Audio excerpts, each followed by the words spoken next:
Ndasubiye kubaramutsa no kubahakaze mwese abanywanyi bacu muriko murabana natwe mu makuru n'ibiganiro vya misi yose tuba turiko turabashikiriza. Sangwa ikaze mu makuru n'ibiganiro vya misi yose tuba turiko turabashikiriza. N'umwanya w'amakuru agezweho ariko aravurwa cane, n'amakuru muba mwaranyegejwe, amakuru mutazokwigera muronkanda hari hose. Ayo makuru turayatohoza tukayabashikiriza mwidonido. Bipfuza kurajwa mu mbere bashikirwa n'amakuru n'ibiganiro mwene nk'ibi tuba turiko turagushikiriza. Ufyonda ahanditse subscribe canke sabone maze twashirako inkuru ugaca ushikirwa nazo. Kano kanya tugiye kugaruka ku ngingo imwe rudende, inyinyurana hagati y'inzego ziperereza. Hari iperereza rya gisirikare rizwi nka JED, ndetse hakaba n'iperereza hagati mu gihugu rirongowe na Innocent Museremu. Hakaba hariko haravurwa inyinyurana hagati y'izo nzego zompi ziperereza. Hakaba hari na bamwe mu bakozi biperereza bapfunzwe. Baziriki ni bande bapfunzwe, ubu bapfungiwe he? Ivyo bibazo vyose biri hagati y'inzego ziperereza ngaha mu Burundi vyoba bishamikiye kuki? Ayo niyo makuru tugiye kugaruka ko, amakuru muba mwaranyegejwe, ya makuru mutazokwigera mubwirwa ahandi hariho hose, ngaha tugiye kuyabashikiriza mwidonido. Nyuma rero y'amakuru aba yagiye aratangazwa, amakuru muba mwaranyegejwe turayatohoza twifashishije umurwi w'abamenyesha makuru tukayabashikiriza. Hari inkuru ziba zanditswe mu bimenyesha makuru, hari ziba zavuzwe ku mbuga ngurukana bumenyi, hari n'inkuru tuvana mu masoko yacu nyene zina. Ayo makuru yose turayatohoza tukayabashikiriza idonido, ingingo imwe ukwayo. Nizere rero ko wafyonze kuri sabone, shobora kuba twumviriza uri ngaha mu Burundi, ndakuramukije cane, nahaye ikaze kandi abanywanyi bacu muri mu bihugu vy'ababanyi, nibagiye namwe muri mu bihugu bitandukanye vya Afrika, ndetse namwe muri ku migabane y'amakungu ya kure. Turaziko mukunda amakuru n'ibiganiro tuba turiko turabashikiriza ngaha kumbonesha kure yacu.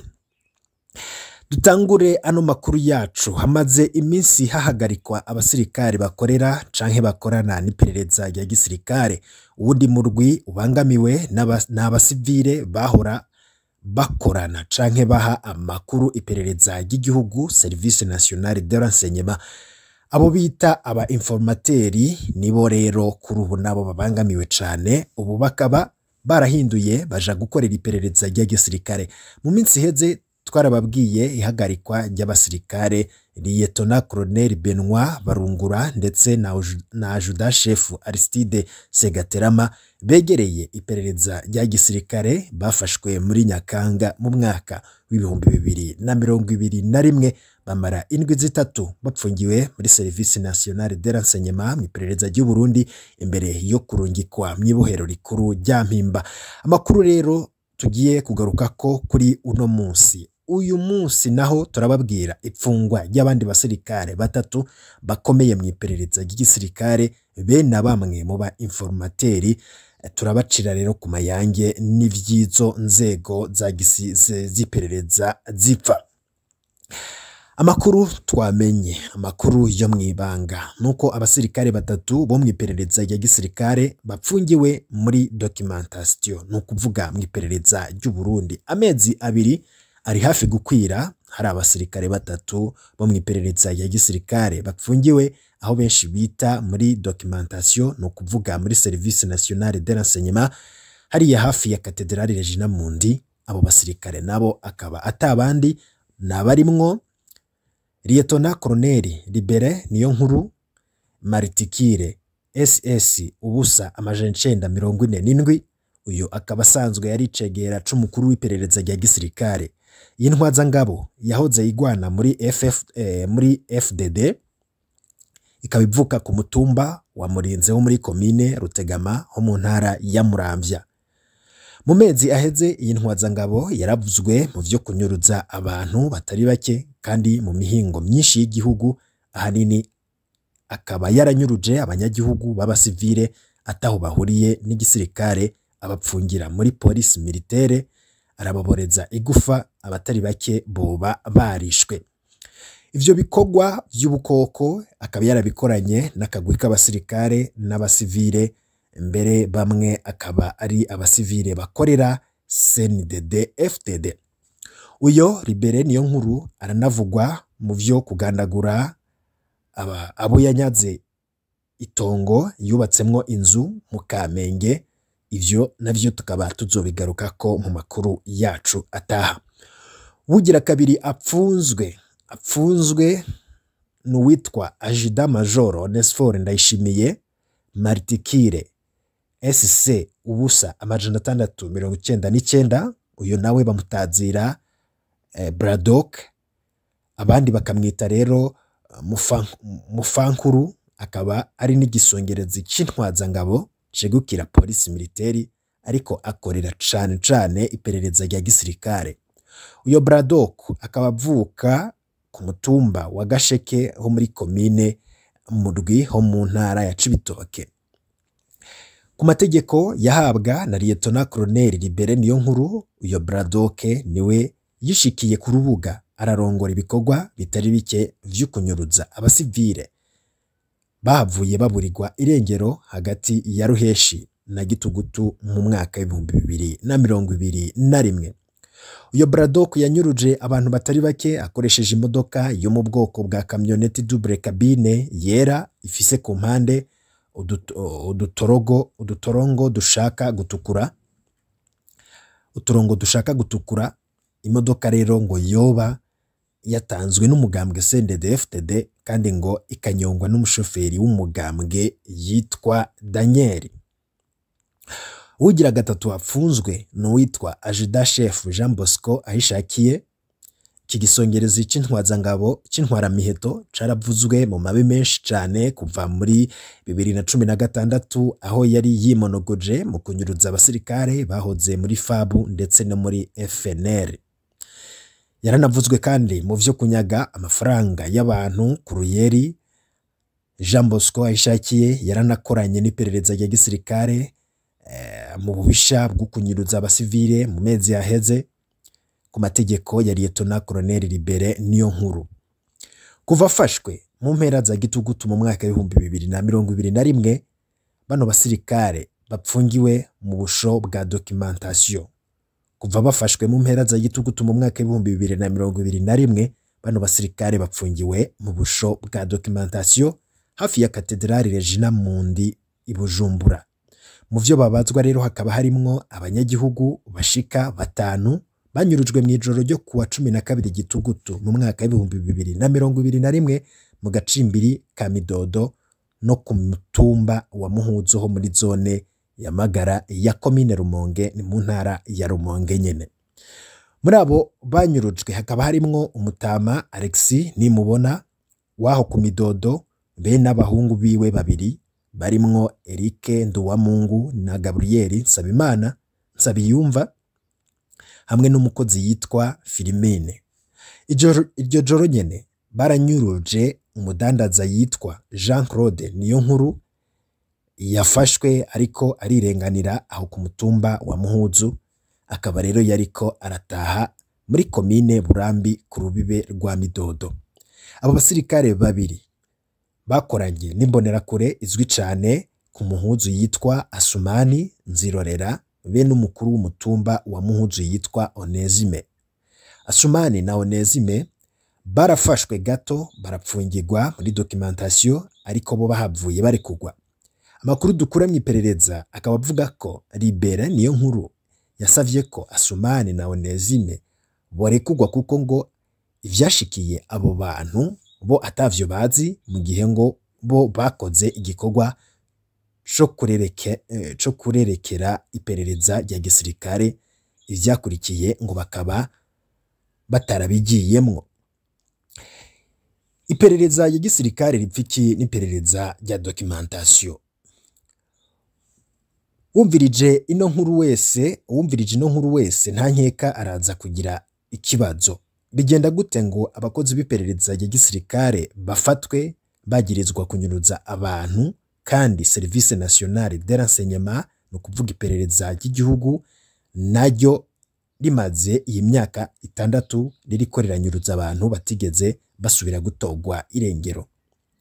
Ko ayo maperereza akorera amabi gusa, ko ayo maperereza akora amabi gusa kandi agakorera umugabo umwe, bigenda gute ngo atangure kunyinyurana? Kuva iperereza ry'igisirikare ritanguye umurindi udasanzwe mu kunyuruza abasivile, ishavuriraniga kwa Alfred Innocent Museremu ajejwe iperereza mu gihugu hagati. Ubwa mbere bwo abona ko iperereza ya gisirikare rizwi nka JD ryaje kumuvogera mu mabanga yiwe. Ica kabiri camubaje n'ingene abasirikare banyuruza abantu mu ntara atarundi rwego na rumwe babimenyesheje, maze abatwara iperereza mu ntara n'abapolisi bagasigara baragirizwa ivyo batazi. Ica gatatu camubabaje gusumba n'ingene iperereza ya gisirikare JD ryakoresheje amafaranga menshi mu kugura abasanzwe batanga amakuru muri Service Nationale de Renseignement, abo bita aba informateur, maze baranahindukiza bahindukiza ntibasubira gutanga amakuru muri Service Nationale de Renseignement. Ni wa mugani w'ikirundi ngo ukurusha ibijumbu agutwara imbwa.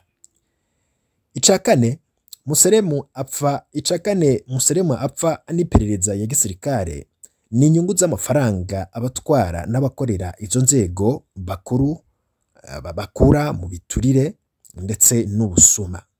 None ayo mafaranga adasanzwe iperereza ya gisirikare ryakoresheje mu kunyuruza abasivile yavuye hehe? Ico ni ikibazo umuntu wese yo kwibaza. Tuzobigaruka ko mu yandi makuru azanubereka urufatane rw'iperereza ya gisirikare n'iperereza rya CNDD-FDD rirongowe n'umushinga mateka Lazare Mvuyekure nk'uko amakuru zobashikiriza abivuga. Ihagarikwa ry'abajejwe gutanga amakuru mw'iperereza informateur rikogwa gute? Rikogwa nande? Gahinzovu zibiri zigwaniye ivyatsi nivyo bihasigara. Muri iryo nyinyurana ry'inzego zijejwe kugendereza bambanga amatwi informateri nibo bahagorewe. Abatari bake barafashwe mu minsi iheze barapfungwa muri Service Nationale de Renseignement bagirizwa ko bahemukiye documentation mu guheba kuyiha makuru bakaja gukorera iperereza ya gisirikare rizwi nka JD. Hari amakuru avuga ko hoba hariho abishwe muri abo bambanga amatwi. Abo twashoboye kuronka amazina ni nka Jean Bosco Nibitegeka Batazira Bujiginya yakoreshejwe n'iperereza ya gisirikare mu kunyuruza Jean Marie Vianney Badogomba muri Nyakanga mu mwaka wa 2021 n'abandi. Bujiginya amaze kumenyekana kubera ubutumwa basanze mu telefone yiwe aho yandikiranye na Braddock ibijanye n'inyuruzwa rya Badogomba. Bujiginya yarafunzwe ajanwa mu mpimba, ariko yavuye asohorwa impimba ajanwa mu iperereza documentation, aho agipfungiwe gushika ubu nkuko amakuru adushikira avyemeza. Ubundi twamenye apfungiwe muri Service Nationale de Renseignement no informateur yitwa Nyanzwi Innocent wo muri Kanyosha yahoze muri FNL. Mu ntara ya Cibitoke haravurwa uwundi mu informateur yahafatiwe kandi akekwa ko yoba yaramaze kwicwa. Abo bose bazira ko bahoze bakorera iperereza rya Museremu, mu nyuma barahindura baja gukorera iperereza rya gisirikare rizwi nka JD ryo risanzwe rirongowe na Colonel Ernest Musaba. Mu gice ca kabiri cano makuru tukaba tuzobaha amwe mu mazina y'abantu banyurujwe n'iperereza ry'igisirikare mu mezi aheze. Tuzobabwira uko iperereza ya gisirikare rihemba bambanga amatwi ryivye muri Service Nationale de Renseignement. Tuzogaruka kandi ku rufatane rw'iperereza ya gisirikare n'irya CNDD-FDD, mbere tunibaze abo ayo maperereza ayoboka mu bihangange bitwara igihugu. Ico bikora ayo maperereza ntahiganirwa gutabara umunyagihugu, yose akora ivyo kuniga ndetse no konona ubuzima bw'umurundi. Nta Museremu, nta Musaba, inzego zabo tuzuye amaraso y'inzirakarengane. Mu makuru yacu ataha tukazobashikiriza ibindi bivurwa kuri abo vyo bihangange mu batwaye amaperereza mu Burundi. Ano makuru tuba twayavanye mu masoko yacu ayaba yavuzwe cane, amakuru muba mwaranyegejwe, amakuru mutazokwigera muronka ahandi, amakuru aba yakorewe amatohoza. Wipfuza kuraje wa mbere bashikirwa n'amakuru n'ibiganiro vyacu, uraba handitse ijambo sabone ugafyonda bashaka gushikira ubambere. Ikingurutse cane rero uganya n'ayandi makuru ariko aravugwa hirya no hino turiko turayabategurira.